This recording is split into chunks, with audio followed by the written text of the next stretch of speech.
Glad to have you back, and one of our biggest focus for today's edition on Plus Politics is the federal government through the newly inaugurated Financial Intelligence Unit, that's the NFIU, and outlawed the meddling of some states into council allocations. And still in our studio we have Ugochukwu Ukiako, a public affairs analyst, as well as Ambrose Uboke. Now, gentlemen, the federal government has taken a stance now to block governors from monopolizing local government allocations. We are talking about the Nigerian Financial Intelligence Unit being constituted, and this is supposed to checkmate some of the excesses that we've had in terms of utilization of funds and how those go about.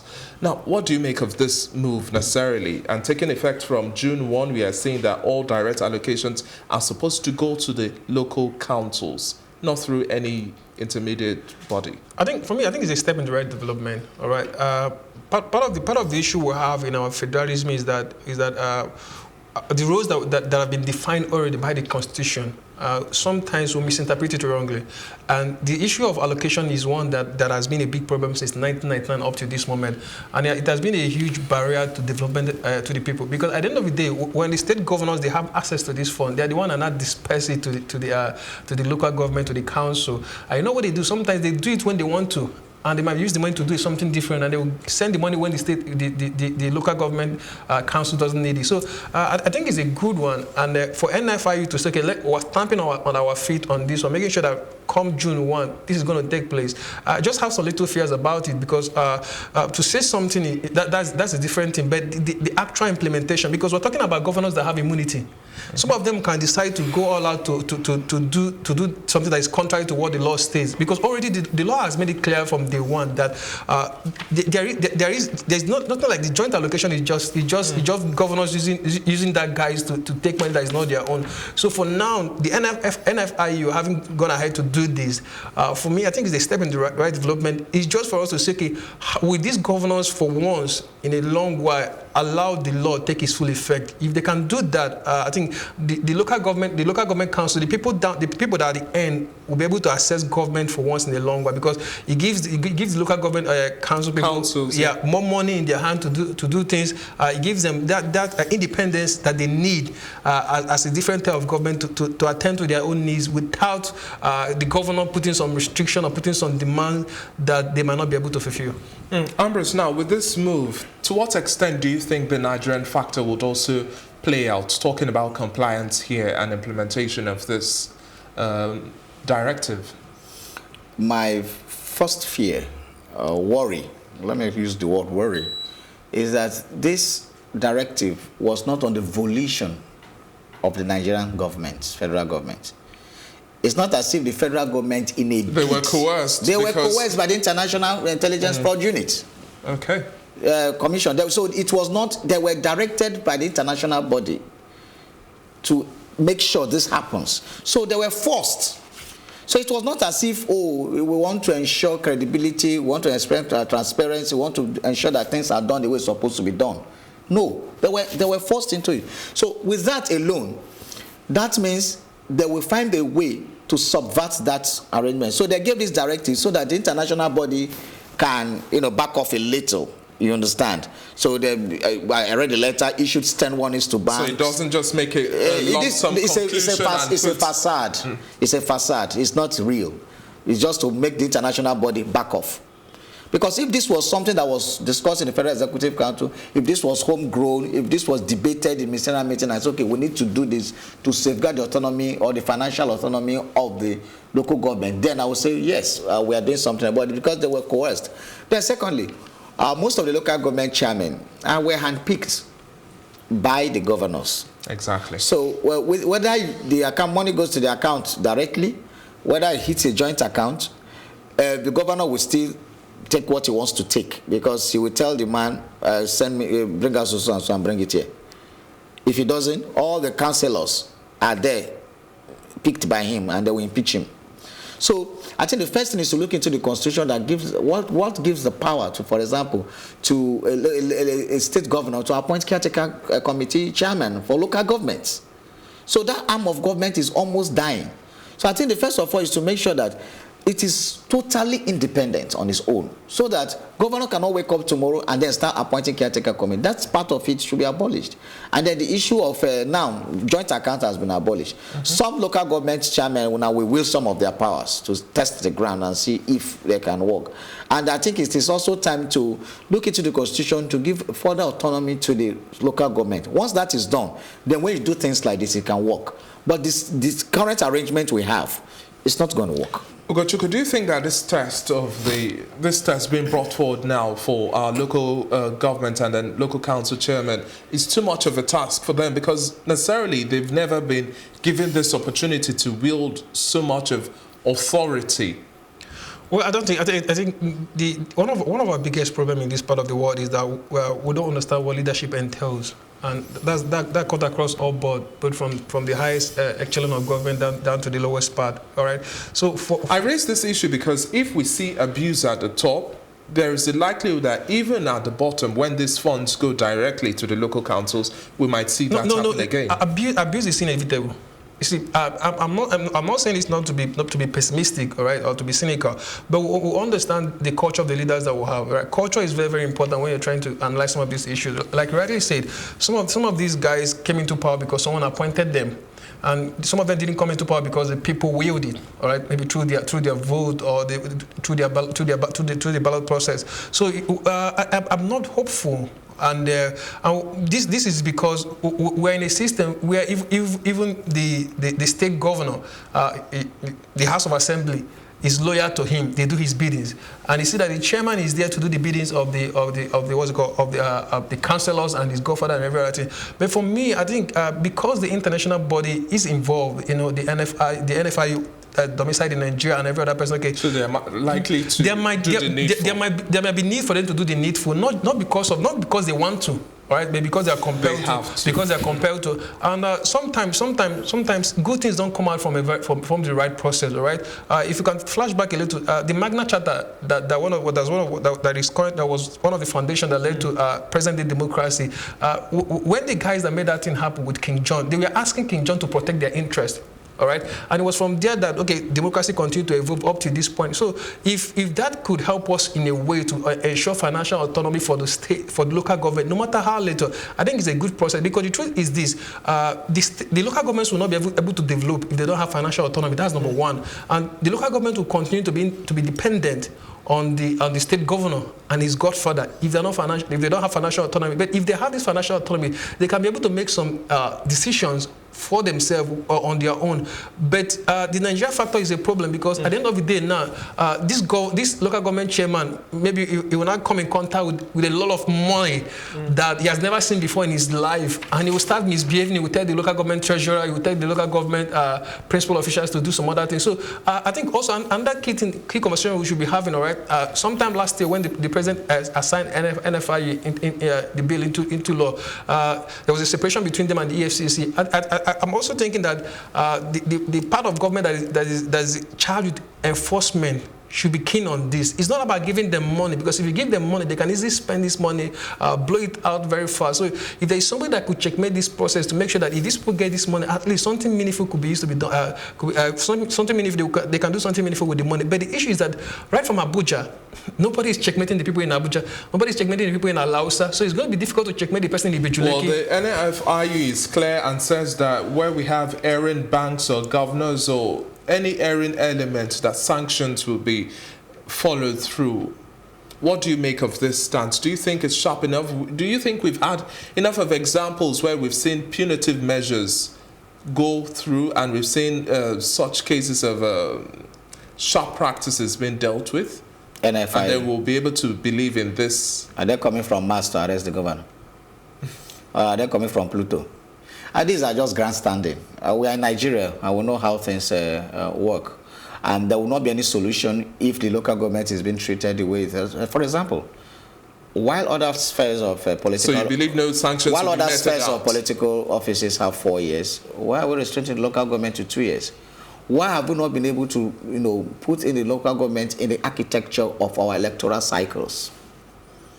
So far you denigrate it like that, so there should be a situation where the constitution is reviewed in such a way that when we are having where we have a House of Assembly elections, while we're having the state government governors election, we should have a local government council elections as well, so that it can be taken seriously, so that a governor cannot wake up tomorrow and say, so by the time he has the same 4-year tenure with a governor, just like the House of Assembly members, and they are all moving together, they will not have that power to say every 2 years I want to change people. So we have to, the fundamental has not been tackled, and once the fundamental is not tackled, then we are having a situation where all the people that are some states where caretaker committee chairmen were appointed, all of them were returned as local government chairman. So the whole thing has collapsed, and until we build the proper structure, as he said, what is the structure to monitor this? There are no structures. So what you are just doing that, okay, you are not telling people not to steal the money. You are just saying, okay, we will not drop the money for you to steal here. We're going to drop it in the other place for you to steal. Because it's the same people that are stealing the money. How then do we now build these structures? Like he mentioned, you also alluded to the fact that, well, we'll definitely have situations of abuse. But now, how then do we have structures put in place to ensure that the NFIU is well enforced and we see sanctions being meted out in every single case, no matter how minute? I think it comes back to the core of Nigeria federalism. What we have at the moment is not federalism in its true sense. All right, the local government council should be able to decide for themselves who they want to be in power. The same thing with the state. This thing should not be made like a law from Abuja, from Aso Rock. Like same way I have issue, like I said earlier, about the minimum wage. For example, we are asking a state like Ebonyi State to pay the same thing with a state like Lagos. All right. We are not bearing in mind that Lagos is the commercial capital of Nigeria. Lagos has more access to IGR and the rest of them. So Lagos can easily decide to pay any amount they want to pay compared to the state. So at the end of the day, at the core of our problem is our 1999 Constitution. All right, and we're in an administration that is not keen on trying to fix some of these fundamental challenges that is a problem to us, that is a problem to administration of government, that is a problem to making government to be more efficient. Because the whole process is to make government efficient, to make government. In the interim, in the now, what should we be doing right? In the now, what they've done, what they're able to do is, it's not even a 5 brigade approach. You said it's a step in the right direction, but what should we now do to sustain this step? It's a step in the right direction because we're trying to go back to the sense of financial autonomy, but it does not mean that we'll have a financial autonomy, all right? Because at the end of the day, the local government chairman and the rest of them that will have access to this money, they can do anything they want to do. And also, for example, we've not heard about the NFIU or the EFCC down to the local government. We've not heard about anything. The people are going to be charged in terms of monitoring. So that part, the part B itself, was not done. So for me, and we're talking about June, all right, which is like in 3 weeks from today. So automatically, you've made a law, whereas there's no checks and balances for it in the next 3 weeks. So you set yourself up for success in a good way, which I said is a step in the right direction. Also for failure. But you've made a push for success with a step. But already by making that push with 1 step forward for success, you've already made like 10 steps backward for failure, because there is no way to checkmate these guys.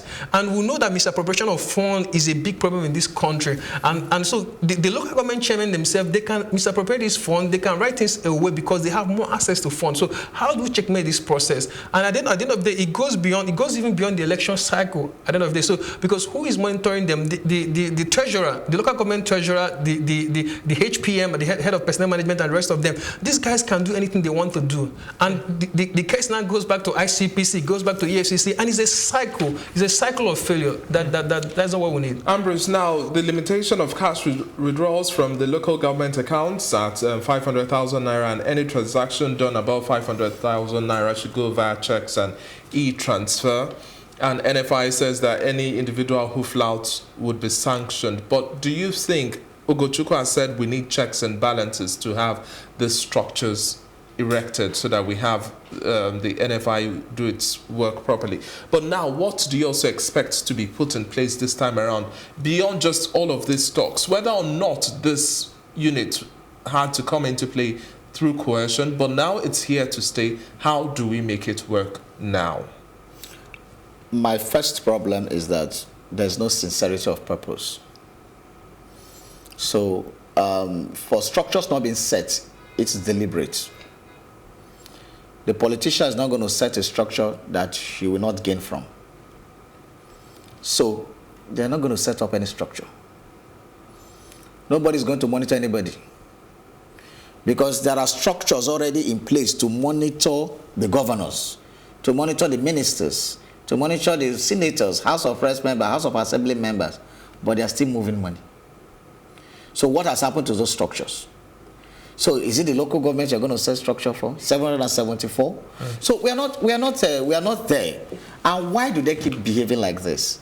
Because the people allow it. You see, at the heart of our problem is the docility of the Nigerian citizen.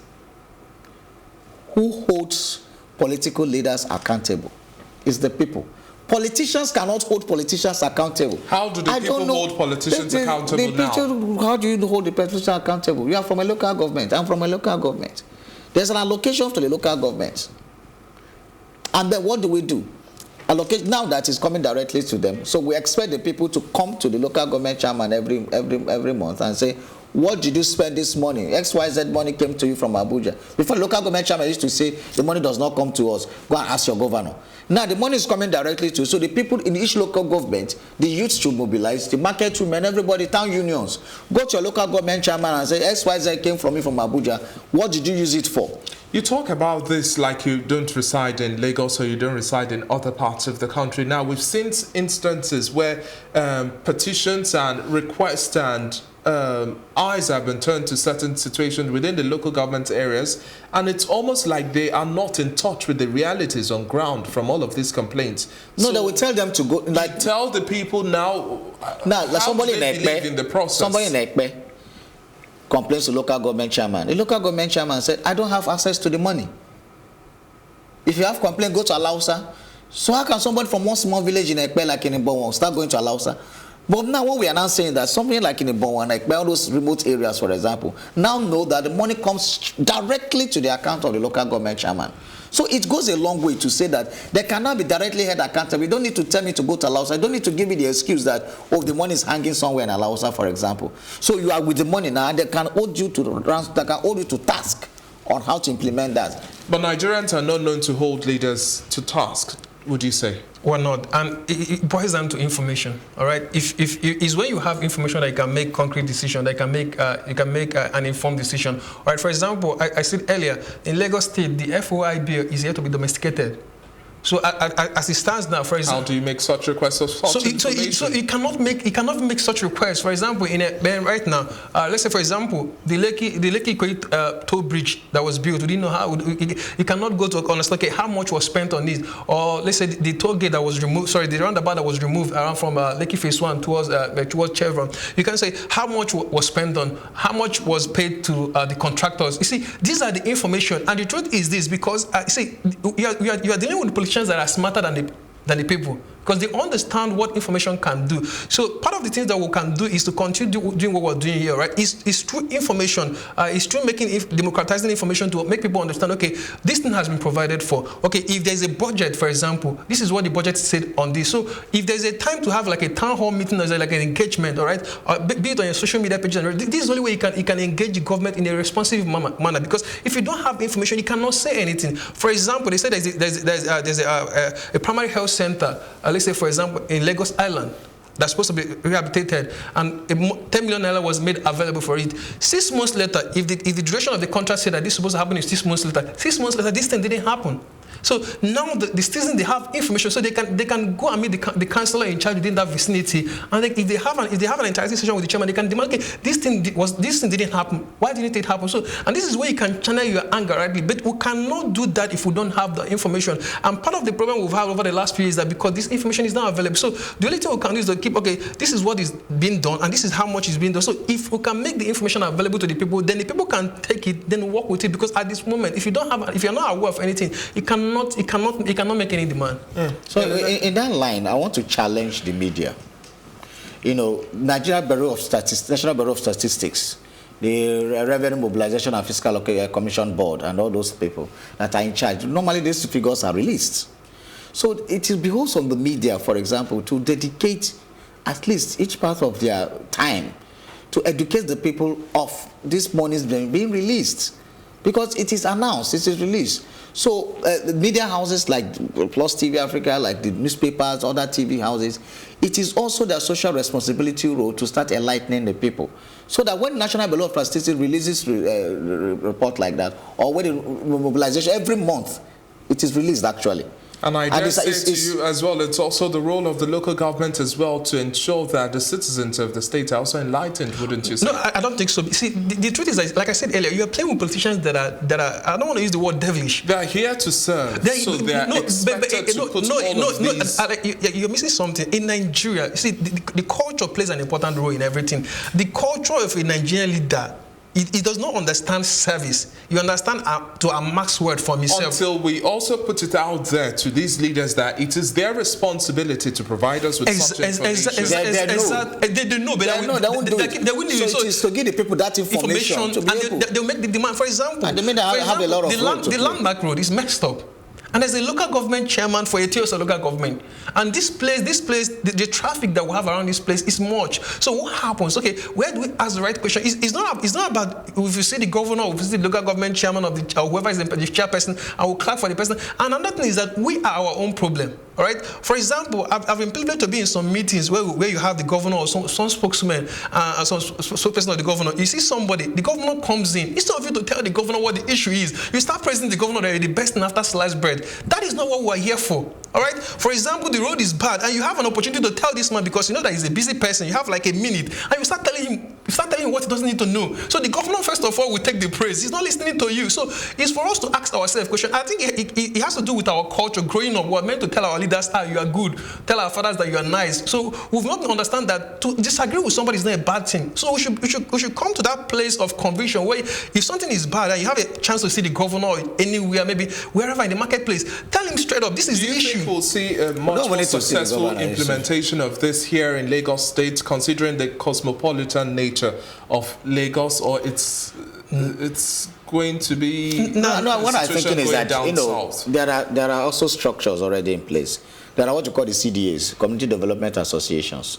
40 CDAs make up one CDC, Community Development Council. So from the CDA level, the CDAs can come together. Now that they know that the money is in the local government, they can start moving with their CDCs, start proper engagement with the local government area. We don't need to wait for the governor to see the governor or whatever. There are local government councillors. The CDAs should interact, the CDAs in that area should start interacting with their councillors. And then start going to local government chairman, to the secretariat to demand some things. If that does not happen, then the masses cannot all go on the streets at the same time. They have elected leaders in their small CDAs. The different streets come together to form CDAs. Yeah. The different CDA clusters form CDCs. So we can, at that level, start representing. If that is the best way to start. That's the best approach, because if we don't do it that way, we're going to we'll continue going round in circles and expecting a different response. Thank you very much for your time. It's been a pleasure. Ugo as well as Ambrose. Thank you very much, gentlemen. Now let's take a look at some Plus Politics packages, and when I come back, I'll definitely give you my take.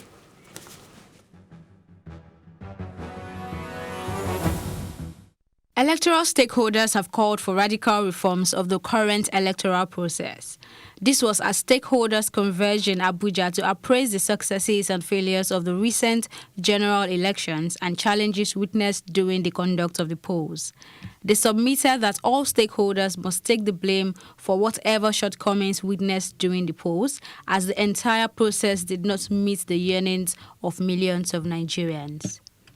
It is no longer news that the 2019 general election has come and gone, but not without the usual challenges that has characterized our electoral system over the years, which has brought some dark cloud over the conduct of the election as usual. We have started in earnest to extreme the outcome of the election, and most Nigerians think that the entire systemic failure should be laid out at the doorsteps of the electoral management body.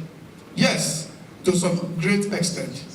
I also feel the same way, but it is very important that we take a second look at the whole issue and the processes that required the conduct of a free, fair, and credible election. If we put it on a template of an examiner, a scorer, and a participant, and for the kind of democracy we're running presently, also not forgetting, this is the first time ever in the history of this country that we have 91 political parties, 73 presidential candidates. That's huge.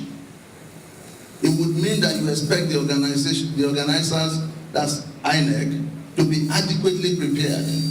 Yes, they will claim to be. Yes, we expected the INEC to be. But I am not sure any one of us, up to the eve of the election, knew that we had 91 political parties. This is a time for us to have a change in the right direction that Africans need so as to transform our continent. It's a journey that we can achieve. And I believe that we, all of us, making sure that we have a responsibility to our next generation, our generation and next generation. We need to see Africa transform.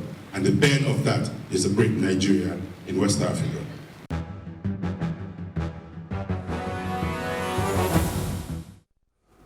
Well, it's now time to bring you my take. The idea of Godfatherism is not new in Nigerian politics, and interestingly, it continues to assume new forms. But the biggest truth so far is that Godfatherism in Nigeria is a manifestation of a societal decay.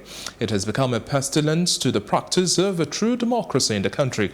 And although Governor El-Rufai gives an insight into how to change the narrative and weaken the roots and grips of Godfathers who are ever tactful, strategic, resourceful, as well as understand the language of politics and propaganda, the approach from any contender to put a good fight is definitely not simplistic by any means, as highlighted. It is expensive and takes a lot of work, showing the people that deserve better and delivering on this mandate. Nigerians deserve better, I deserve better, and until we the people believe we do, beyond party politics and sentiment, we'll still be going round the same circle. The blueprint to be followed should be attending to our developmental agenda. I'm David Alabi. Thank you very much for joining me tonight. It's another date, same time tomorrow. Many thanks for watching.